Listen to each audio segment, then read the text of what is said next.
I don't know, man. I'm kind of pressed for time a little bit. I wanted to hit you up with the Sony and Logic, but you mentioned the name of a guy that walked to the cage with Anderson Silva, a guy who's notorious for being an obese, delusional, wife-beater, hack of an actor, a man known as Steven Seagal, a guy that it was really tough to get him to the cage. They had to grab him by his ponytail and pull him away from the all-you-can-eat buffet over at the Golden Corral, to get him there.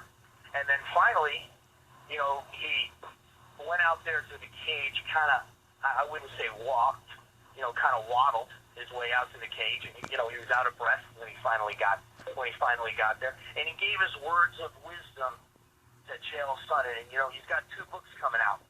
That's the great Steven Seagal. He's got one called How to Screw the Babysitter, Meet Your Wife, and End Your Career, and then he's got the sequel called Phony Martial Arts for the Morbidly Obese.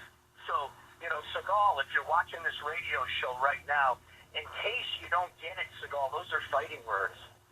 Well, I don't know if you can watch it, but you can definitely hear it. I definitely have his website. I will definitely send that to him. So, Matt, what's your overall goal in this? And I know because I put up your website and you haven't stepped into a ring in a while. What's making you want to kind of come out in retirement and do this?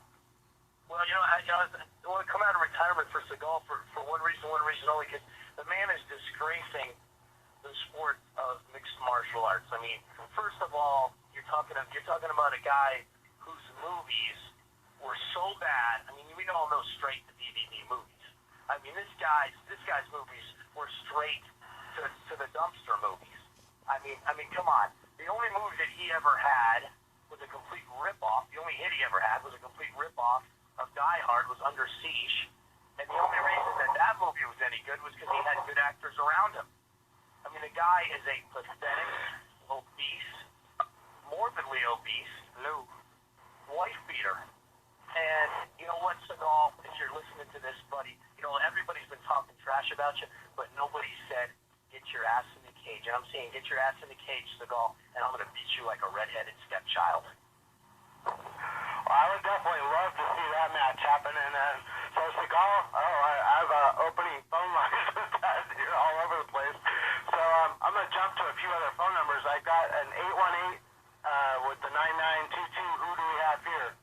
This is Jesse Nicasio, the owner of the Mass Suit, sponsor of John Shattuck. Well, thank you for joining the show, and I know John's on the line as well, so I know I'm kind of talking to Matt about it. I was kind of hoping maybe someone from Seagal's camp would call in, and we can make this quite interesting, but let's talk about John for a minute. You know what? I do have to say one thing, though, Outlaw. Seagal did do one good thing for Anderson Silva. He got him the Burger King sponsorship, and that's only because he's been their best customer, their biggest paying customer for the last 20 years. If I had the Burger King jingle, I'd play it right now. Hey, Burger King, you just got a free promo. Oh yeah, free promo, BK. Send me a check. All right, I gotta run. I gotta run, man. I'm working today, but it's great to talk to you, and have a great day. And I'll catch the rest of your show later. All right, thank you, Matt, for joining us. Anybody out there? Matt is looking to set this fight up. Seagal, I don't know what